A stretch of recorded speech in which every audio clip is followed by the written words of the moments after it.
What if I were to tell you that 72% of recent home buyers wound up regretting their decision to buy? Buyer remorse is a very real thing, and it's seeming to become ever more prevalent over the past few years. Because if we go back 5 to 10 years ago, the data shows that only 40 to 50% of home buyers stated that they felt regret. So if you're a first-time home buyer, you're buying your second, third, fourth, fifth home, you do not want to miss this video because I'm going to cover the 6 biggest mistakes that home buyers are making so that you can ensure you don't repeat those mistakes and end up in that 72% of buyers who regret it. Oh, and make sure you stay tuned until the end because the last mistake I'm going to cover is a big one, and it's not talked about that much, but it tends to lead to a ton of regret out of buyers. So let's get to it.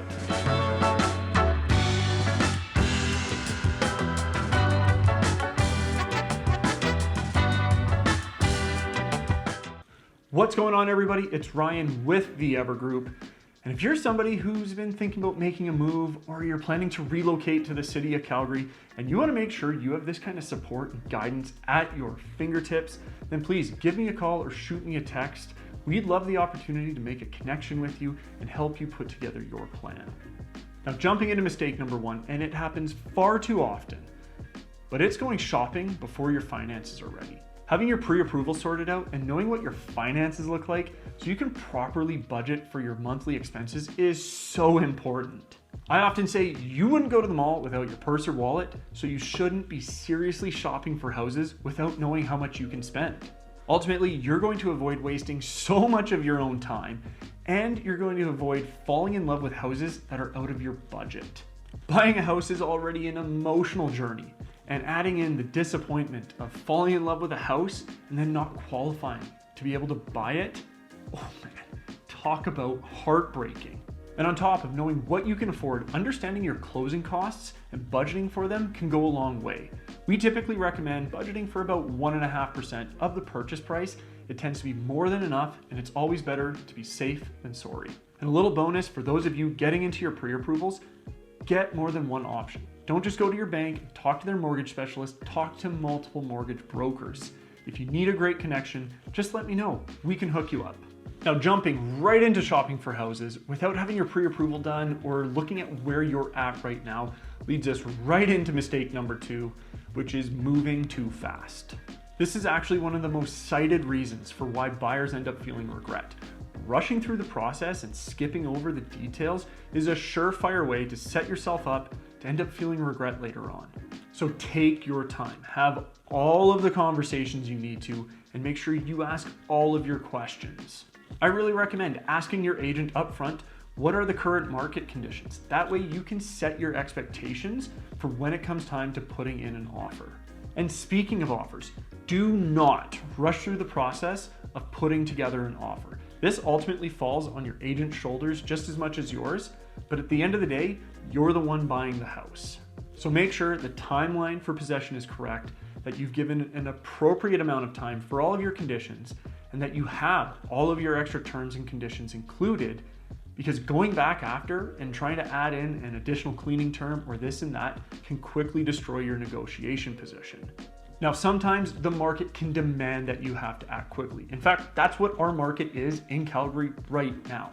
So it's important that you have a conversation with your agent up front to establish all of your expected terms and conditions so that they can put contracts together quickly for you. That way you don't miss the opportunity to write on that home, but you also don't end up compromising too much or end up feeling like you're on the wrong end of the deal. Now, we can't talk about mistakes without talking about one of the biggest regrets buyers have, and that's feeling like they've overspent. Now, overspending can come in 2 forms. 1 is you spent too much for the property, or 2 is you blew out your budget. So, to avoid this, work with an agent you can trust. Having solid, comparable properties to review while you're writing your offer is going to make a big difference in how confident you feel about the value. Plus, your agent's ability to interpret all of that data and put together a strong position for you is a big factor. Not all agents are the same. Like anything in life, there are some good ones and there are some not so good ones. So scout out your agent, check out their reviews, and ask them about their knowledge of the types of properties that you're looking at and the areas that you're interested in. Oh, and another little bonus tip for you, Work with an agent if you're buying. So many people go far too long without one, trying to do way too much. Do you want to be a real estate agent? But seriously, it isn't going to cost you anything. In Alberta, 99% of the time, the seller covers all fees. So you're getting that expert guidance and support basically for free. Now, part 2 of overspending is blowing out your budget. It can feel like a real win at the moment when you stretch and secure your dream home. But that dream can very quickly become a nightmare if it means endless stress just months after you take possession. And if your pre-approval is for more than you're ultimately comfortable spending, then don't spend it. Just because you can does not mean you have to.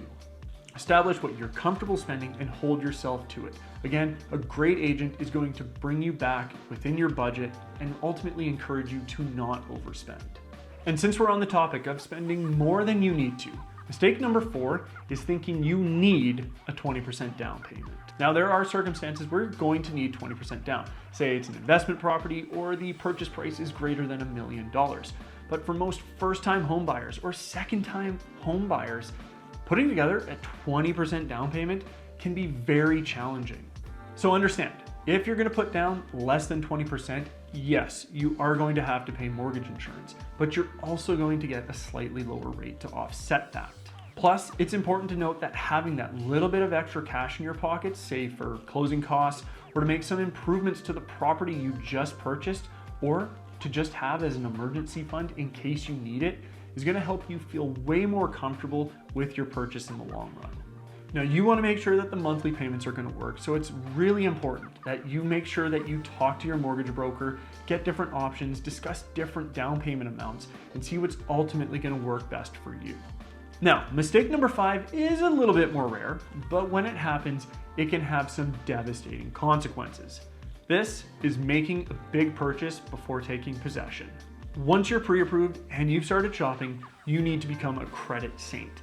Do not go out and buy a new car or rack up the credit cards because your mortgage application might end up getting declined. Now, where this can get really bad is if you make a big purchase after you've gone firm on a property. You are locked into buying that home and the lender may not give you the loan that they said that they were going to. So you're on the hook to pay the difference, or you walk away, forfeit your deposit, and risk legal action against you from the seller. Just make your life easy. Don't go out and buy anything that you don't need to while you're actively looking for a house. The next mistake we're gonna cover is not considering the community that you're gonna live in enough. It's easy to fall in love with the home and kind of forget where your house actually is. The cliche, location, location, location, it exists for a reason.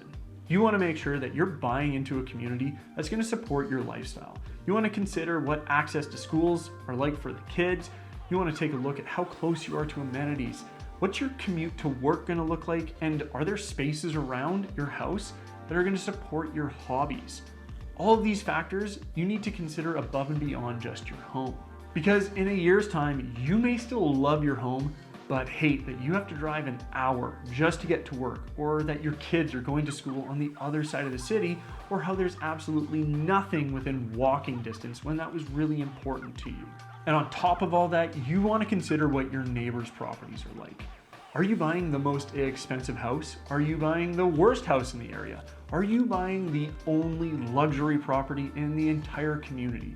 Because your neighbors' properties are going to have a direct impact on your property's appreciation over time.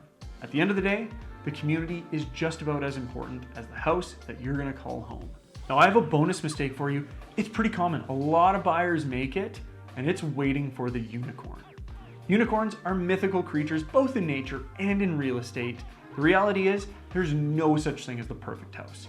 But there's a pretty good chance you're gonna find a house that's pretty close to perfect for you. So if you have a super specific search criteria, there's a good chance you're gonna miss out on some great options just because they miss checking 1 or 2 of your boxes. You need to have your needs list, but your wants list should be a little bit more flexible so that you don't miss out on those opportunities. Also, knowing that you can take advantage of things like a purchase plus improvements mortgage is a great compromise to buy a property in a great area at a great price that maybe just needs a little bit of TLC. And please, if you find a home that you have fallen in love with, don't let it slip away because you have doubts that a better home is going to come up tomorrow. there's just as likely of a chance that you never find a property again that matches up to that first one that you fell in love with. The unicorn is very enticing, but ultimately it is just a myth. So act with confidence, be decisive, and be prepared. That way you can avoid joining the 72% of buyers who are unhappy with their purchase. I want to thank you for watching. If you enjoyed this, smash that like button, subscribe, and click that bell. We've got more great tips and tricks videos coming up soon. Until next time, we're out.